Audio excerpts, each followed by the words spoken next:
न्यूजमध्ये आपलं स्वागत आहे। आज आपण टेंभुर्णी येथे पोलीस स्टेशनमध्ये आहोत। आज आपल्यासोबत पोलीस स्टेशनचे पाटील साहेब आपल्यासोबत आहेत, तर त्यांच्याशी आपण संवाद साधूया की येणारी शिवजयंती आणि आज त्यांनी जे पोलीस पाटलांचा जो मेळावा भरवला होता याचे उद्दिष्ट काय होते आपण त्यांच्याकडून जाणून घेऊया।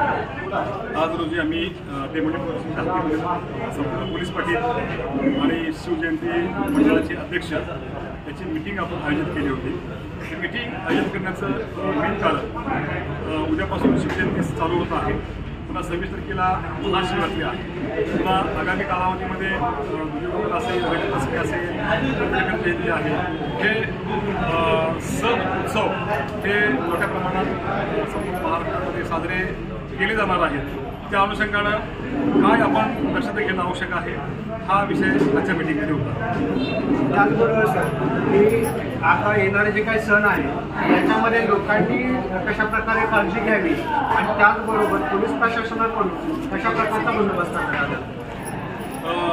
उद्या शिवजयंती आहे, शिवजयंती सर्वांनी संपूर्ण आपल्या गावामध्ये उत्साहानं साजरी करायची आहे आणि याच्यामध्ये आपल्या त्या शिवजयंतीच्या अनुषंगाने आपण मिरवणुका काढतो किंवा बाकीचे काही आपण उत्सव वगैरे आपण साजरी करतो, त्यामध्ये इतरांना त्रास होऊ नये, कुठल्या प्रकारचा डॉल्बी डिजिटल वापर होऊ नये। कारण सध्या 12वीच्या 10वीच्या परीक्षा आहेत। आता हे जे विद्यार्थी जे मुलं आहेत ते सध्या 12वीच्या एक्झामच्या अनुषंगानं आणि 10वीच्या एक्झामच्या अनुषंगानं अभ्यास करत आहेत। त्या आवाजामुळं त्यांची एकाग्रता नष्ट पाहू नये आणि त्याचा त्यांच्या येणाऱ्या निकालावर परिणाम होऊ नये या अनुषंगानं डीजे डॉल्बी याचा वापर न करता कमीत कमी आवाज जो डेसिबलमध्ये दिलेला आहे, कमीत कमी 75 डेसिबलपेक्षा जास्त आवाज होऊ नये आणि त्या आवाजाचा विद्यार्थ्यांच्या अभ्यासात कुठल्या प्रकारचा परिणाम होऊ नये या अनुषंगानं आम्ही यामध्ये सूचना केली आहे। धन्यवाद साहेब। अतिशय महत्त्वाची अशी त्यांनी सूचना केलेली आहे आणि जनतेला आवाहन केलेलं आहे की सण साजरे करत असताना इतर गोष्टीचंही त्यांनी भान ठेवलं पाहिजे। वंचित न्यूजसाठी मी सचिन बाबा, धन्यवाद। बेकायदेशीर पुतळे बसता कामा नये याचं नियोजन पोलीस पाटलांचं पाहिजे। याचा अर्थ त्या ठिकाणी पोलीस पाटील कमी पडले आणि पोलीस यंत्रणा कमी पडली हा आक्षेप आपल्यावर 100% असणार आहे। समजलं का? हा आक्षेप तुमच्यावर पण असणार आहे आणि हा आक्षेप ॲज अ इन्चार्ज म्हणून माझ्यावर पण असणार आहे। कळलं का? गावातले जे काय तंटे बिंटे आहेत, तुमचे जे काय पानंद रस्ते आहेत, पानंद रस्त्याचे मॅक्सिमम मॅटर्स आहेत। पानंद रस्त्याच्या मॅटरमध्ये जे मॅटर सिरियस आहेत तर ते मला सांगा, आपण तहसीलदार वगैरे आपण एकत्र बसून सगळे मॅटर सगळे क्लिअर करून टाकू। आणि बऱ्याच गावामध्ये ऊस अडवणे हे प्रकार आहेत। पोलीस पाटलांनी ज्या ठिकाणी ऊस अडवला जातोय त्या ठिकाणची खात्री स्वतः करणं आवश्यक आहे। कुणाची बाजू राईट आहे आणि कुणाची बाजू चुकीची आहे त्या अनुषंगाने पोलीस पाटलांनी गावच्या लेवललाच हे सगळे मॅटर संपवणं आवश्यक आहे। ओके, जाणारं वाहन दोन्ही त्यामध्ये येणार, तर त्या अनुषंगानं आपण नॅशनल हायवेला नॅशनल हायवेशी आपण बोललेलो आहोत। तर त्या ठिकाणी आपण नॅशनल हायवे 3 ठिकाणी आपण हे करतोय। 2 नाक्यावर तर आहेच, परंतु अजून 3 ठिकाणी ते कॅमेरे आपण लावून घेतोय। दुसरी गोष्ट, SP सरांचं जे काय प्लॅनिंग सध्या आहे की बऱ्याच गावामध्ये 100% गावामध्ये CCTV लागणं आवश्यक आहे आणि जे गावामध्ये एंट्री करणारे पॉईंट्स आहेत, एक्झिट करणारे पॉईंट म्हणजे आत येणारे रस्ते, बाहेर जाणारी लोक, ते सगळे त्यामध्ये कॅप्चर झाले पाहिजे। तर त्या अनुषंगानं तो विषय फार महत्त्वाचा आहे। बाकीच्या पोलीस पाटलांनी सुद्धा CCTVच्या अनुषंगानं, बाकीच्या पोलीस पाटलांचं CCTVच्या अनुषंगानं गावातील जे काही राजकीय व्यक्ती आहेत, सरपंच असतील, ग्रामसेवक असेल, यांना थोडं तयार करा। आणि चोऱ्यांचं प्रमाण वाढलेलं आहे। काल तुम्ही बघितलं तर पंढरपूर, मला वाटते सुरगी वगैरे या भागामध्ये काल एक रॉबरीचा प्रकार झालेला आहे। काल मोहोळ आतीमध्ये एक रॉबरीचा प्रकार झालेला आहे आणि गारापोळे पाटील दिवसा घरफोड्या व्हायला नको आणि तुम्ही गार आखण्यामध्ये दिवसा घरफोड्या ज्या होतात त्या मॅटरमध्ये तुम्ही त्या शेतामध्ये जे कामाला लोक जातात त्याला घरामध्ये किमान एक व्यक्ती घरी थांबायला सांगा, किमान एक व्यक्ती घरी थांबायला सांगा। आणि शेतामध्ये ज्या वस्त्या आहेत त्या ठिकाणी आपण एखादा डॉग वगैरे आपण सांभाळू शकतो। डॉग चांगला असेल तर, चांगल्या ब्रीडचा डॉग, त्याला भुंकायला सुरुवात केलं ते भरपूर आहे। समजलं का?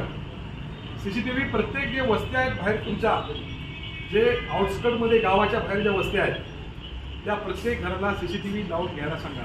आता एक CCTV तुम्हाला तो घरी झालं 5 ते 6 हजारामध्ये मिळतो आणि ते सगळे इन्बिल्ट असतं, त्याला सोलर असतं, ऑटोमॅटिकली 24 तास चालतो.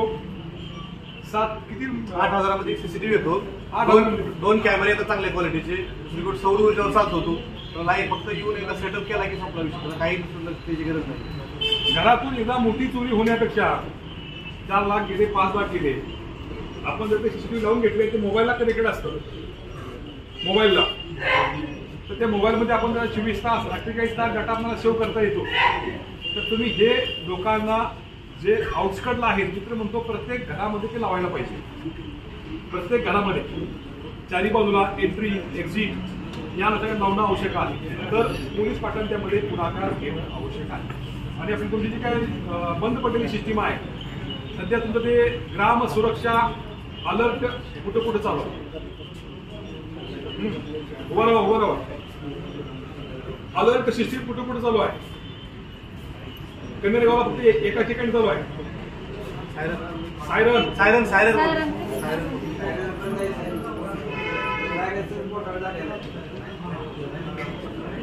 प्रत्येक घराला का प्रत्येक मानसी पैसे आहेत. नाही, प्रत्येक मानसी पैसे आहेत. 500 रुपये वर्षाला का घरटी पैसे. बंदच आहे.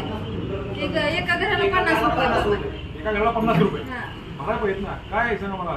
50 रुपये भरायला काय अडचण आहे. तुमच्या मोबाईलला कॉल 100% येतो. तुम्ही सगळे अलर्ट राहता. चांगली सिस्टीमला तुम्ही नाकारताय. 50 रुपये वर्षाला ना का महिन्याला. वर्षाला त्यांची एकूण किती आहे. वर्षाला का महिन्याला. काय द्यायला अडचण सांगा ना. वर्षाला 50 रुपये द्यायला काय अडचण आहे. यामध्ये सुद्धा पोलीस पाटलांनी पुढाकार घ्यावा. कळते का. आणि येणारे सगळे सण उत्सव रंगपंचमी असेल, होळी असेल, धुलीवंदन असेल, सगळं तुम्ही व्यवस्थित पार पाडाल. जिल्हा परिषद पंचायत समिती इलेक्शन हे दिवाळीनंतर शक्यता आहे. दिवाळीनंतर त्या अनुषंगानं आणि पोलीस पाटलाचं गावामध्ये प्रत्येक ठिकाणी लक्ष पाहिजे. आता गुटीची पोलीस पाटील कोण गुटी गावचा दारूबंदीचा विषय आहे. लोक तक्रारी करतात. आपण त्या ठिकाणी पुन्हा कारवाई करतोय. 93चे प्रस्ताव पाठवतोय. परंतु त्यामध्ये गुटीच्या ग्रामपंचायत ठराव घेतलेला आहे. त्या ठिकाणी गावामध्ये अजिबात दारू विकता कामा नये. टीबी त्या ठिकाणी रेड करा. ते अजिबात विकता कामा नयेत लोक. बेंबळे सुद्धा विषय आहे दारूबंदीचा. त्या ठिकाणी ज्या गावचा विरोध आहे त्या ठिकाणी किंवा सगळ्याच गावामध्ये दारूबंदी झाली पाहिजे. उगाच ते लोक रोज 400 रुपयाच्या ह्याच्यामध्ये मजुरी करणार आणि रोज ते सगळे पैसे दारूवर सगळे संपवणार. या गोष्टी आपल्या हद्दीमध्ये व्हायला नको. आणि जे आपल्या गावामध्ये कुठे बिगर नंबरच्या मोटरसायकल आहेत का बघा. तर मॅक्सिमम मोटरसायकल या ज्या नंबरच्या ज्याला नंबर नाही आहे त्यामध्ये एक तर त्या चोरीच्या असतील किंवा तुम्ही त्या हप्त्याच्या अनुषंगानं नंबर काढून ठेवले असतील.